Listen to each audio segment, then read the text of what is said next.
তোমার স্বামী বিদেশ যাবে তাই তোমার টাকার প্রয়োজন, তাই তো? তাহলে শোনো, আমি তোমার সাথে একটি কাজ করতে চাই। যদি তুমি আমার সাথে এই কাজটি করো, তাহলে আমি তোমাকে টাকা ধার দেব। আমি বললাম, কি কাজ দেবরজি? হঠাৎ দেবরজি আমাকে ধাক্কা মেরে ফেলে দিল। তারপর দেবরজি আমার সাথে যা করল তা শুনলে বন্ধুরা, তোমাদের মাথা গরম হয়ে যাবে এবং তোমরা কাজ করতে বাধ্য হয়ে যাবে। তাহলে চলুন বন্ধুরা, গল্পটি শুরু করি। গল্পটি শুরু করার আগে বন্ধুরা, তোমাদের নিকট আমার বিশেষ অনুরোধ, দয়া করে তোমরা আমার চ্যানেলটি সাবস্ক্রাইব করে আমাকে সাপোর্ট করবা। হ্যালো বন্ধুরা, আমি পরিমণি, আমার বিয়ে হয়েছে 5 বছর হয়েছে। বন্ধুরা, আমার স্বামী একজন কাঠমিস্ত্রি। সে যে পরিমাণ টাকা ইনকাম করে, কাঠমিস্ত্রির কাজ করে, তা দিয়ে আমাদের সংসার চলে না, আমাদের অভাবের সংসার। তারপরও চিন্তা করলাম, আমার স্বামীকে আমি বিদেশ পাঠিয়ে দিব, যাতে করে আমাদের ফ্যামিলি সচ্ছল হতে পারে। আমরা আমাদের ফ্যামিলির অভাব দূর করার জন্য আমার স্বামীকে বিদেশ পাঠানোর চিন্তাভাবনা করলাম। কিন্তু আমাদের কাছে তো এত টাকা নেই। তাহলে কি করব? ইদানিং মিস্ত্রির কাজও খুব একটা বেশি পাচ্ছে না। দেশে যেন দুর্ভিক্ষ দেখা দিয়েছে। প্রতি মাসে যে পরিমাণ টাকা আয় করে তা দিয়ে আমাদের সংসার চলে না, আরও বরঞ্চ ঋণ হয়। বাজারে দ্রব্যমূল্যের যে দাম, তা দিয়ে আমাদের সংসার চালাতে খুব কষ্ট হয়। খুব কষ্ট করে আমি আমার স্বামীকে নিয়ে সংসার চালাই। মনে মনে ভাবলাম, এভাবে তো আর আমাদের সংসার চলবে না। বাজারে যে জিনিসপত্রের যে দাম, তা দেখে মনে হচ্ছে সামনে আমরা বড় বিপদে পড়ে যেতে হবে। চোখে মুখে সর্ষে ফুল দেখতে পেলাম। গ্রামের একজন প্রবাসী ভিসা দেওয়ার অফার দেয়। আমার স্বামী বিদেশ যাওয়ার ইচ্ছে জাগল। ভিসা বাবদ 4 লক্ষ টাকা লাগবে, কিন্তু হাতে টাকা দি বলতে মোটেও নেই। উপায়ন্ত না দেখে আমার ভাসুর সিরাজ মিয়ার মাধ্যমে ব্যাংক হতে বিভিন্ন মানুষের নামে 3 লক্ষ টাকা ম্যানেজ করা হলো। বাকি টাকার ব্যবস্থা কিভাবে করি, তাই চিন্তায় পড়ে গেলাম। কোনো পথ পাচ্ছিলাম না। একদিন আমি আর আমার স্বামী বসে আলোচনা করলাম যে শহরে আমার স্বামীর 2 জন মামাতো ভাই থাকে। তাদের বাসায় গেলে কোনো সাহায্য পাওয়া যায় কিনা দেখা যেতে পারে। যেই ভাবা সেই কাজ। আমরা দিনক্ষণ ঠিক করে প্রথমে আমার দেবর বাসায় গিয়ে উঠলাম। আমার দেবর অবিবাহিত, সরকারি ভালো চাকরি করে, ভালো মাইনে পায়, তাছাড়া ভালো আউট ইনকাম তার। সেজন্য কোনো অভাব নেই বললেই চলে। সামনে বিয়ে করার প্ল্যান আছে বিধায় বিরাট আকারের একটি বাসা নিয়ে থাকেন। আমরা বিকেলে দেবরের বাসায় গিয়ে পৌঁছালাম। আমাদেরকে দেখে সে আশ্চর্য হয়ে গেল। সে বলল, আপনারা কোথায় হতে এলেন, কিভাবে এলেন, কি উদ্দেশ্যে এলেন? একসাথে অনেক প্রশ্ন করে আমাদেরকে বাসায় অভ্যর্থনা জানান। আমরা বাসায় ঢুকলাম, হাত মুখ ধুয়ে ফ্রেশ হলাম। দেবর বাড়ির সবার কথা জানতে চাইল। তাদেরও আমাদের বাড়ির সবার কথা তাকে জানালাম। আমরা যাওয়ার কিছুক্ষণের মধ্যেই আমার দেবর কাজের বুয়াকে আমাদের জন্য খাবার তৈরির নির্দেশ দিল। আমাদের উদ্দেশ্যের কথা এখনই বললাম না। রাতে খাওয়া দাওয়া সেরে বলল, প্ল্যান আছে। সন্ধ্যের সামান্য পরে আমার স্বামী বলল, আমি একটু আমার আরেক ভাইয়ের বাসা থেকে ঘুরে আসি, তারপর রাতে একসাথে খাওয়া দাওয়া করে কথা বলবো। দেবর বলল, রাতে ঠিক চলে আসবেন তো ভাইয়া? আমার স্বামী বলল, হ্যাঁ। তাহলে যান। শোনেন, যদি রাতে আপনি না আসেন, তাহলে আমি কিন্তু ভাবিকে আস্ত রাখব না বলে দিলাম। এই বলাতে আমরা 3 জনেই অট্টহাসিতে ভেঙে পড়লাম। আমার স্বামী চলে গেল। আমি আমার শিশু বাচ্চাকে খাওয়ালাম এবং তাকে ঘুম পাড়িয়ে দিলাম।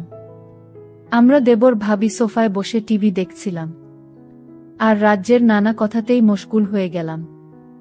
কথার ফাঁকে আমাদের উদ্দেশ্যের কথা বললাম। তোমার ভাই বিদেশ যেতে চায়, কিন্তু টাকার খুব অভাব। মোটামুটি টাকা জোগাড় করেছি, আরও 1 লক্ষ টাকা দরকার। তুমি দিতে পারবে ভাই? তাহলে আমাদের খুব উপকার হবে। আমি কথাটা উপস্থাপন করলাম। তারপর দেবর বলল, এত টাকা আমি একসাথে এখনো দেখিনি বলে দুষ্টুমির ছলে সোফায় কাত হয়ে পড়ে গেল। অভিনয় করার দরকার নাই বলে আমি তাকে টেনে তুললাম। এরপর আমরা রাতের খাবার খেয়ে নিলাম। আমার স্বামী সেদিন রাতে বাসায় আসলো না। তার জন্য অপেক্ষা করতে করতে আমরা শুয়ে রইলাম। নতুন জায়গা, তেমন ভালো ঘুম হলো না। সকালে স্বাভাবিকভাবে নাস্তা সেরে নিলাম। আমার স্বামী আসলে তাকে নাস্তা দিলাম। আমরা চলে যাবার প্ল্যান করলাম। তার আগে আবার একবার দেবকে টাকার কথা বললাম। দেব বলল, টাকা জোগাড় করতে আমার সপ্তাহখানেক সময় লাগবে। কখনো লাগবে তোমাদের টাকা? আমি বললাম, আগামী তারিখে 10 দিনের মধ্যে হলে আমাদের চলবে। আমার স্বামীর দিকে লক্ষ্য করে বলল, তাহলে আগামী সোমবার তুমি আবার এসো। আমি কিছু টাকা দিতে পারবো। বাকি টাকা তুমি অন্য কোথাও সংগ্রহ করতে পারো কিনা দেখ। আমার স্বামী কি যেন চিন্তা করল। তারপর বলল, তাহলে আমি তোর ভাবিকে রেখে যাই। তুই যত তাড়াতাড়ি পারিস টাকা জোগাড় হলে তোর ভাবিকে পাঠিয়ে দিস, কেমন? আমি আপত্তি করলাম। আমার স্বামী আড়ালে নিয়ে আমাকে বলল, যদি আমরা কেউ সামনে না থাকি তাহলে সে টাকা দেওয়ার ভুলে যাবে। আর তুমি এখানে থাকলে এমন কিছু ঘটবে না। তুমি এখানে থাকো, টাকা যে কোনো উপায়ে আমাদের পেতে হবে। আমি বাড়ি যাই, দেখি বাকি টাকার কি ব্যবস্থা করা যায়। আর তুমি বুঝিয়ে সুঝিয়ে বেশি টাকা নিতে পারবে কি না দেখবে। আমি রয়ে গেলাম। আমার স্বামী চলে গেল।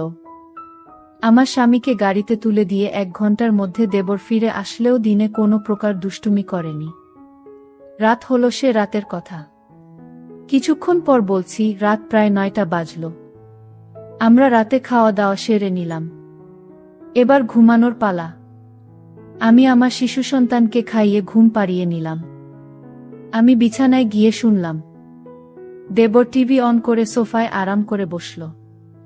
বসে আমায় ডাকলো, ভাবি সোফায় আসো। আমি কোনো জবাব না দিয়ে বিছানায় শুয়ে রইলাম। একবার আমাকে ডেকে সাড়া না পাওয়ায় সোফা হতে উঠে আসলো এবং আমাকে ভাবি ভাবি বলে ডাকতে লাগলো। আমি সাড়া না দিয়ে পারলাম না। বললাম, অনেক রাত হয়েছে, ঘুমিয়ে পড়ো। এরপর সে বিছানায় গিয়ে শুয়ে পড়ল। কতক্ষণ ঘুমালাম জানি না, কেন আমার ঘুম ভেঙে গেল। আমার ঘুম ভাঙ্গার আমি দেখতে পেলাম আমার সবকিছু কেমন যেন এলোমেলো হয়ে আছে। মনে হচ্ছে অনেক বড় কিছু হয়ে গেছে আমার সাথে। বুঝতে পারলাম না ঘুমের মধ্যে কি ঘটনা ঘটে গেছে। মনে হচ্ছে আমার সাথে কেউ অন্য রকম কিছু করেছে। ভাবলাম আর থাকবো না, চলে যাব। আর আমার সাথে যে রাতে এইরকম হয়েছে তা আমি আমার দেবরকে কোনোভাবেই বুঝতে দেই নাই। না বোঝার ভান করলাম। তারপর সকালে নাস্তা খেলাম। মনে মনে ভাবলাম এখান থেকে চলে যাব। ঠিক সেই সময় আমার মনে পড়ল, এভাবে চলে গেলে স্বামীর টাকা জোগাড় হবে কিভাবে। নানান কথা ভাবতে ভাবতে সকাল 9টা বেজে গেল। আমার দেবর অফিসের যাবার জন্য প্রস্তুতি নিল। কিছুক্ষণ পর আমার দেবর অফিসে চলে গেল। আমি একা একা বাসায় বসে বসে টিভি দেখছিলাম আর আমার দেবর কখন আসবে তার পথ চেয়ে বসে রইলাম। অফিসে চলে যাওয়ার পর আমি সম্পূর্ণ একা বসে বসে টিভি দেখছিলাম। হঠাৎ দরজায় কড়া নাড়ল। দরজার পাশে গিয়ে জিজ্ঞেস করলাম, কে বাহির হতে জবাব এলো। আমি কাজের বুয়া, তাই দরজা খুলে দিলাম। বুয়া পাক শাক সব শেষ করে আমার কাজ হয়ে গেছে বলে বিদায় নিয়ে চলে গেল। আমি আবার টিভি দেখায় মগ্ন হলাম। বেলা প্রায় 1টা বাজল। আমি স্নান করার জন্য প্রস্তুতি নিলাম। এমন সময় মোবাইলে বেজে উঠল। দৌড়ে গিয়ে রিসিভ করলাম। ওপার হতে আমার দেবর বলতে লাগল, ভাবি, আমি একজন 10,000 টাকা তোমাকে দিয়ে যাবে। তুমি টাকাটা রেখে দিও। লোকটা আমার খুব আপন। একটু ভালো করে মেহমানদারি করবেন। চা নাস্তা যা চায় তা দেবেন। কোনো কার্পণ্য করবেন না, বুঝলেন? টাকাগুলো আপনার জন্য। ঠিক আছে বলে দেবর ফোন রেখে দিল। আমি আবার টিভি দেখার জন্য সোফায় বসলাম। টিভিতে একটা ইংলিশ সিনেমা চলছে। এমন সময় দরজায় কড়া নাড়ার শব্দ হলো। দরজা খুলে দিলাম। একই দেখছি সম্পূর্ণ এক নিগ্রো মানুষ, প্রায় 6 ফুট লম্বা। হাতের আঙুলগুলো যেন আমাদের বাঙালিদের হাতের বাহুর মতো। যেমন লম্বা তেমনি হ্যান্ডসাম। লোকটি বাংলায় বলল, আসতে পারি ভাবি? আমি হেসে বললাম, হ্যাঁ আসুন। লোকটি সরাসরি সোফায় গিয়ে বসল। তাড়াতাড়ি চা নাস্তা তৈরি করে তাকে পরিবেশন করলাম। সে আমাকে দেখে মুচকি মুচকি হাসছে, আর মাঝে মাঝে আমার দিকে কেমন করে যেন চেয়ে রইল। সেই নিগ্রো লোকটি আমাকে বলল, ভাবি যদি কিছু মেন না করেন, আসুন আমরা একটু গল্প কি। আমি বললাম, ঠিক ভাই। আমারও তার সাথে গল্প করতে ভালোই লাগছিল। মোট কথা, এই নিগ্রো লোকটিকে দেখে আমারও তখন মাথার মধ্যে শয়তানি কাজ করছিল। মনে মনে ভাবলাম, ওই হালারটা যে শক্তি, আজকে আমি একটু বিদেশিদের হাতে খাবো, দেখেব তারা কেমন পারে। আর তাছাড়া আমার স্বামীটা একেবারেই দুর্বল, তাই তাকে দেখে আমার খুব ইচ্ছা হলো। আবেগের বশবর্তী হয়ে তার সাথে গেছিলাম মাস্তি করতে। বাবারে বাবারে, এত ভয়ঙ্কর তারা! সেই রাতে আমি কোনো রকম জান নিয়ে ফিরছিলাম। মনে হচ্ছিল একটা পাহাড়ের উপর চাপা পড়ে গেছিলাম। সে তার কাজ করে আমার হাতে 10,000 টাকা আমার হাতে গুজে দিল। আমার খাতিরদারি তার নাকি বেশ ভালো লেগেছে। বিদায়ের সময় আমার কান্না এসে গেল। সে আমাকে বলল, কেঁদো না, যদি সম্ভব হয় আমি আবার একবার আসবা। তার চলে যাওয়ার পথে এক দৃষ্টিতে তাকিয়ে রইলাম। ভাবলাম সে যদি আমাকে সাথে নিয়ে নিত। বিকাল বেলায় আমার দেবর অফিস হতে ফিরে এসে লোকটির কথা জানতে চাইল। টাকা দিয়েছে কিনা? বললাম, হ্যাঁ দিয়েছে। আমার দেব আশ্চর্য হয়ে আবার জানতে চাইলেন, তাহলে দিয়েছে? আমি বললাম, হ্যাঁ দিয়েছে।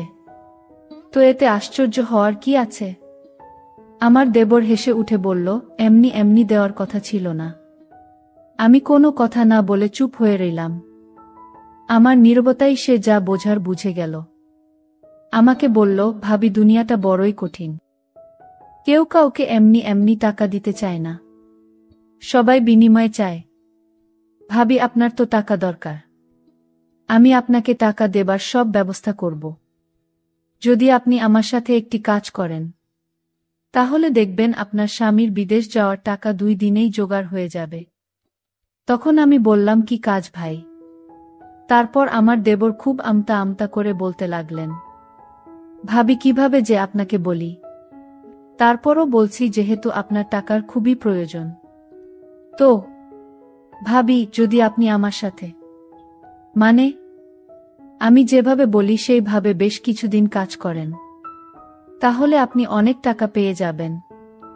আপনি শুধু, আমার একজন বিদেশি বন্ধু আছে, তাকে একটু খুশি করতে হবে। তাহলে দেখবেন সে খুশি হয়ে আপনাকে 2 লক্ষ টাকা দিবে। গতকালকে সে আমার মোবাইলে আপনার ছবি দেখেছে। আপনার ছবি দেখে আপনাকে উনার খুব পছন্দ হয়েছে। এখন আপনি যদি আমাকে সম্মতি দেন, তাহলে আমি তার সাথে কথা বলতে পারি। আমি মনে মনে ভাবলাম, আমার স্বামী বিদেশ যাওয়ার জন্য টাকাটা খুব জরুরি, আর তাছাড়াও কেউ এমনি এমনি আমায় টাকা দিবে না। বিনিময় ছাড়া কেউ কোনোদিন কিছু দিতে চায় না। তাই রাজি হয়ে গেলাম। আমি রাজি হওয়াতেই আমার দেবর অনেক খুশি হয়ে গেল। তারপর অদ্ভুত দৃষ্টিভঙ্গিতে সে আমাকে ধাক্কা মেরে ফেলে দিল। তার ধাক্কায় আমি পড়ে গেলাম। তারপর সে আমাকে কিছু একটা অন্যরকম আচরণ করা শুরু করল। আমিও কিছু বুঝেও না বোঝার ভান করলাম, কারণ আমার টাকাটা প্রয়োজন। আর এই সময়ে তার এই প্রস্তাবটা আমার কাছে খুব ভালো লাগলো। টাকাটা না পেলে হয়তো আমার স্বামী বিদেশ যেতে পারবে না। তাই আমি তার সাথে কাজ করতে বাধ্য হলাম। সারারাত কাজ করার পর সকাল হলো। সকলে সে আর আমি নাস্তা করলাম। তারপর দেবর আমাকে বলল, ভাবি আপনি প্রস্তুতি থাকবেন।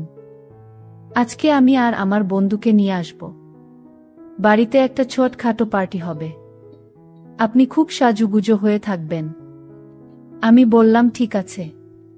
তারপর আমার দেবর অফিস থেকে ফেরার সময় তার বন্ধু মিস্টার টিকলুকে নিয়ে বাসায় আসলো। ওমাগো, দেখতে একেবারে গিগ্রোদের মতো, অনেক হ্যান্ডসাম, দেখতে একবারে কালো কিটকিটে। আমি বললাম, ওমাগো, তার সাথে যদি আমি যাই, তাহলে তো আমি শেষ হয়ে যাব। যাই হোক, তারপরেও আমাকে যেতে হবে, কারণ তার সাথে যদি যাই, তাহলে সে আমাকে অনেক অর্থ দিবে, যা দিয়ে আমি আমার স্বামীকে বিদেশ পাঠাতে পারব। যাই হোক, সে রাতে পার্টিতে অনেক নাচ গান করলাম, যার ফলে মনটা অনেক ভালো হয়ে গেল। রাত যখন গভীর হলো তখন দেখি সে ওই কালো লোকটা কি যেন কাচ্ছে। তারপর আমাকে বলল, কি ভাবি, খাবেন নাকি? আমি বললাম, টিকলু ভাই, কি এটা? সে বলল, অনেক মজার একটা জিনিস, খেয়েই দেখেন না। তারপর ওইটা খাওয়ার পর আমি যেন পাগল হয়ে গেলাম। অন্যরকম একটা সুখের প্রয়োজন মনে হলো।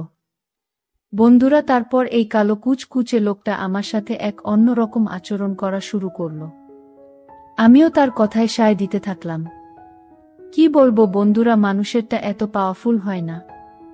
মনে হচ্ছিল যেন হিংস্র কোনো জানোয়ারের আক্রমণে পড়েছি। দিনটি ছিল আমার কাছে অনেক বিষাদময়, যদিও অনেক কষ্ট হয়েছিল। কিন্তু সবচেয়ে বড় কথা হলো, আমার তখন আমার টাকাটা খুবই প্রয়োজন ছিল।